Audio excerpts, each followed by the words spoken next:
বলি বৌমা, তোমার কোনো আক্কেল জ্ঞান আছে? এই কটা জামা কাপড় তুমি হাতে কাচতে পারছো না, ওয়াশিং মেশিন চালাচ্ছ? মাসে ইলেকট্রিক বিল কত আছে তোমার কোনো আইডিয়া আছে?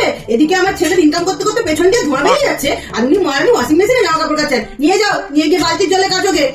আমার সময় আসুক, তবে তোমারও জব্দ হচ্ছে।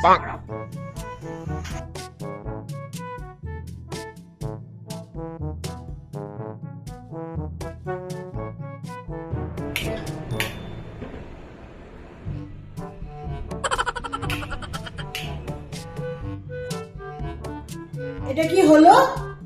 কেন মা, সকালবেলায় তো আমাকে বলছিলেন যে ছেলে টাকা ইনকাম করতে গিয়ে পিছন থেকে ধোঁয়া বেরিয়ে যাচ্ছে, তা আপনি দুখানা পাখা লাইট জ্বালিয়ে বসে বসে টিভি দেখছেন, ঘুমাচ্ছেন, তার বেলা যদি ছেলে টাকা ইনকাম করতে কষ্ট হয় না, দুখানা পাখা লাইট বন্ধ করে টিভিটা দেখুন। এই নিন মোমবাতি নিয়ে মোমবাতি জ্বালিয়ে টিভি দেখুন।